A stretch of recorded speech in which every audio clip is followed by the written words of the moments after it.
My channel. तो जैसे कि हमने पिछली वीडियो में टॉपिक किए थे किंगडम प्रोटिस्टा के, तो हमने बताया था कि according to mode of nutrition हमने किंगडम प्रोटिस्टा को 3 पार्ट में डिवाइड किया है, जिसमें से पहला पार्ट ऑटोट्रोफिक वाला, जिसमें हमने डायटम्स, डायनोफ्लैजिलेट्स एंड यूक्लिनॉइड्स के बारे में पढ़ लिया था। अब हमारे पास उसका सेकंड पार्ट आता है according to mode of nutrition में, जो कि है स्लाइम माउड। तो अब हम इसको पढ़ेंगे।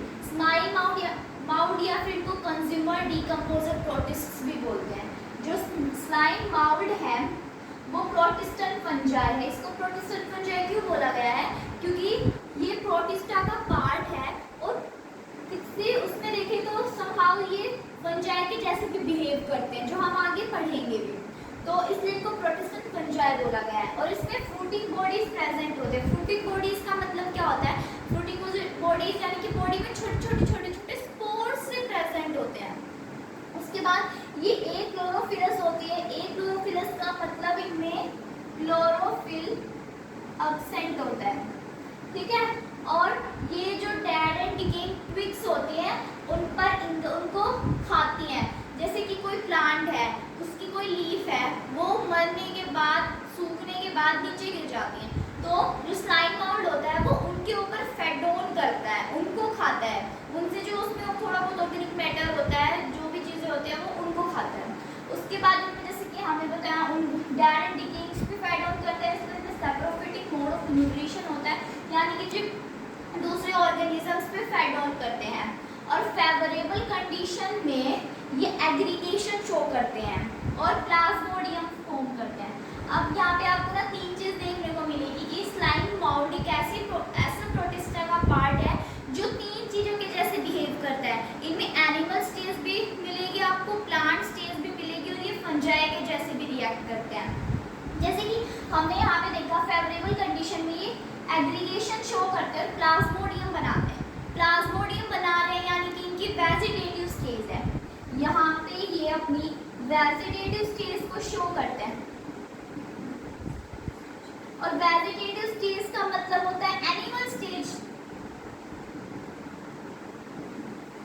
देखो यहाँ पे फेवरेबल कंडीशन में एग्रीगेशन शो करते हैं, प्लाज्मोडियम बनाते हैं, ये रिसेंबल करती है इनकी एनिमल स्टेज।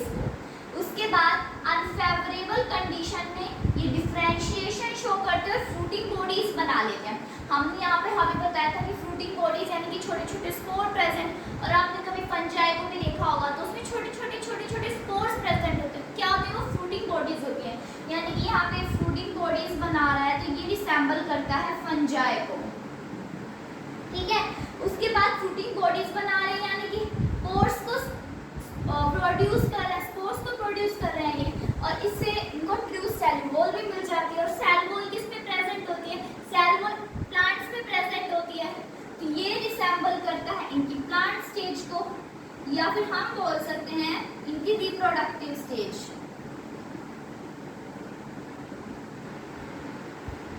देखो यहाँ पे हमने तीनों स्टेज देख ली कि जब फेवरेबल कंडीशन में एग्रीगेशन शो करेंगे तो ये प्लाज्मोडियम बनाते हैं, वो होती है इनकी एनिमल स्टेज।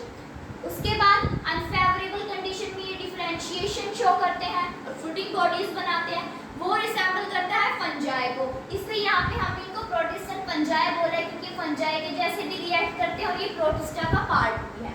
और थर्ड में ये स्पोर्स को प्रोड्यूस करेंगे और इनके पास ट्रू सेल वॉल आ जाएगी। इसलिए ये इनकी रिप्रोडक्टिव स्टेज या प्लांट स्टेज है। यहाँ पे हमने तीनों स्टेजेस में देख ली। और जो स्पोर्स होते हैं ना वो एयर करंट में डिस्पर्स्ड होते हैं। एयर करंट में डिस्पर्स्ड यानी कि एयर के थ्रू फैलते हैं, या फिर हमने कई बार ना देखा होगा कि डेड एंड डिकेइंग ट्विग्स होते हैं, उनके ऊपर ना कुछ अजीब सा स्पोर लाइक सा कुछ जम जाता है, वो हमारा स्लाइम मोल्ड होता है जो उन डेड एंड डिकेइंग ट्विग्स को फेड ऑन करता है। तो इतना ही था स्लाइम मोल्ड में। अब इसके बाद हम पढ़ेंगे इसका जो थर्ड पार्ट था, जो डिस्क्राइब किया था on the basis of nutrition, वो है प्रोटोजोआंस। तो अब जैसे कि जो थर्ड डिवीजन था वो था प्रोटोजोआंस। तब हम प्रोटोजोआंस के बारे में पढ़ते हैं। तो प्रोटोजोआंस जो होते हैं वो जो एनिमल्स होते हैं उनसे बहुत ज़्यादा रिलेटेड होते हैं। ये हेटेरोट्रॉफिक होते हैं। हेटेरोट्रॉफिक यानी कि जो दूसरों पे फेड ऑन करते हैं। इसमें प्रीडेटर भी होते हैं, पैरासिटिक भी हो सकता है। प्रीडेटर पैरासिट यानी कि दूसरे पे फेड ऑन भी कर सकते हैं, किसी दूसरे से अपने आप को बचा भी सकते हैं। ये इसमें ऑन द बेसिस ऑफ प्रोटोजोआंस इनको 4 टाइप्स में डिवाइड किया गया है। सबसे पहला है अमीबॉइड प्रोटोजोआंस, उसके बाद फ्लैजिलेटेड प्रोटोजोआंस, सीलिएटेड प्रोटोजोआंस एंड स्पोरोजोआंस।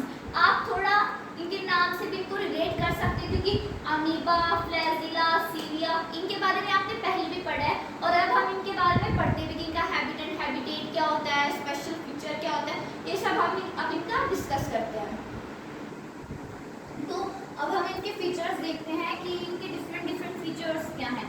तो सबसे पहले हम इनका हैबिटेट देखें तो जो अमीबॉइड प्रोटोजोआंस हैं वो फ्रेश H2O में रहना पसंद करते हैं, CH2O में, मॉइस्ट सॉयल, मॉइस्ट यानी कि नमी जिसमें होती है ना उस सॉयल में रहना पसंद करते हैं और ये मोस्टली फ्री लिविंग होते हैं, मतलब फ्रीली रहना पसंद करते हैं। और कुछ होते हैं जो पैरासाइट होते हैं, पैरासाइट यानी कि जो होस्ट पे फेड ऑन करते हो।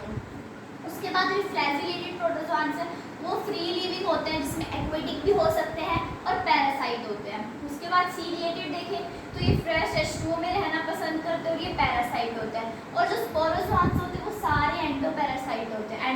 पैरासाइट देखें तो 2 टाइप के होते हैं, एक्टोपैरासाइटिक, एंडोपैरासाइट। एक्टोपैरासाइट यानी कि जो होस्ट पे फेड ऑन तो करते हैं लेकिन बाहर की तरफ से, जैसे कि लीचेस हो गए, लाइकन्स हो गए जिनको हम ढेरे बोलते हैं ना, वो क्या होते हैं बाहर से फेड ऑन करते हैं यानी कि हमारी बॉडी के अंदर जाते हैं। लेकिन एंडोपैरासाइट जो होते हैं वो बॉडी के अंदर जाते हैं और बॉडी के अंदर जाके फेड ऑन करते हैं उससे, ठीक है। और स्पोरोजोआंस एंडोपैरासाइट यानी कि वो बॉडी के अंदर रहते हैं। उसके बाद लोकोमोटरी स्ट्रक्चर यानी कि लोकोमोशन करने के लिए इनके पास क्या स्ट्रक्चर रहता है। तो अमीबॉइड प्रोटोजोआंस के पास सूडोपोडिया होता है। सूडोपोडिया जिनको हम फोर्स फीट्स भी बोलते हैं। आपने अमीबा भी देखा होगा, 10th क्लास में भी है अमीबा का डायरेक्शन में। तो अमीबा के पास क्या होता है, सूडोपोडिया होता है, फोर्स फीट लाइक प्रोजेक्शंस होते हैं। वो जैसे मान लो ये हमारा अमीबा है तो ये क्या करता है, जो ये इसके बाहर आउटर वॉल होती है ना इसको इंक्रीज कर लेता है टू कैप्चर फूड। ये इसकी क्या हो गई, ये इसके सूडोपोडिया हो गए, फोर्स फीट्स हो गई है, ठीक है। फ्लैजिलेटेड प्रोटोजोआंस के पास फ्लैजिलेटेड, आप नाम से पता चल इनके पास फ्लैजिला होते हैं। सीलिएटेड प्रोटोजोआंस के पास सीलिया होते हैं एंड स्पोरोजोआंस बॉडी के अंदर होते हैं, उनको लोकोमोशन करने की क्या जरूरत, वो उसमें एब्सेंट होता है। उसके बाद स्पेशल फीचर्स देखें तो अमीबॉइड प्रोटोजोआंस में सिलिका शेल होती है कुछ फॉर्म्स में, ठीक है। फ्लैजिलेटेड प्रोटोजोआंस में जो सेक्सुअल रिप्रोडक्शन होता है वो बहुत रेयर होता है क्योंकि ना वो बहुत टाइप के एसोसिएशंस बना लेता है, जैसे कि कमेंशल जो काव डंग के ऊपर लगती हैं, ठीक है। सिम्बायोटिक एसोसिएशन, ठीक है। और पैरासाइट यानी कि होस्ट के साथ भी एसोसिएशंस बना लेता है। उसके बाद सीलिएटेड प्रोटोजोआंस, इनके पास डेफिनाइट रीजन होता है कि वो इंजेक्शन भी कर रहे हैं, खाना अंदर नहीं, लेबरेंट इंजेक्शन खाना बाहर निकाल भी रहे हैं, इनके पास एक डेफिनाइट रीजन मिलेगा इसके लिए। उसके बाद स्पोरोजोआंस की देखें तो स्पोरोजोआंस में ना infectious spore like stage present होती है उनकी लाइफ साइकिल में। जो स्पोरोजोआंस की जो लाइफ साइकिल मिलेगी उसमें ना स्पोर लाइक स्टेज, वो भी infectious spore like stage present मिलेगी। उसके बाद इसका एग्जांपल या फिर उससे डिजीज क्या क्या हो सकती है वो देखें तो अमीबॉइड में एग्जांपल अमीबा या फिर एंटामोरबल से डिसेंट्री कोज होती है। फ्लैजिलेटेड प्रोटोजोआंस से ट्राइपैनोसोमा जो आपने पढ़ा, इससे स्लीपिंग सिकनेस होती है यानी कि जिसको ट्राइपैनोसोमा नाम की बीमारी होती है ना उसको नींद बहुत ज़्यादा आती है। उसके बाद सीलिएटेड प्रोटोजोआंस जिससे पैरामीशियम, इसका एग्जांपल है पैरामीशियम। एक बात ध्यान रखना कि जो पैरामीशियम होता है उसमें 2 टाइप्स की न्यूक्लियाई होती है। पैरामीशियम के पास 2 तरीके की न्यूक्लियाई होती है। उसके बाद स्पोरोजोआंस, प्लाज्मोडियम आपने सुना भी होगा, मलेरिया पैरासाइट, इससे मलेरिया होता है जो कोज होता है फीमेल एनाफिलिस मॉस्किटो के बाइट करने से। तो आज की वीडियो में इतना ही। हम अब यहाँ पे हमारा जो किंगडम प्रोटिस्टा है वो ख़त्म हो चुका है। तो अब अगली वीडियो में हम किंगडम फंजाई की साइड बढ़ेंगे, किंगडम फंजाई को पूरा देखेंगे कि किंगडम फंजाई क्या होता है। तो मेरी वीडियो और वीडियोस को देखने के लिए मेरे चैनल को सब्सक्राइब करें और मेरे वीडियोस को लाइक करें। थैंक्स।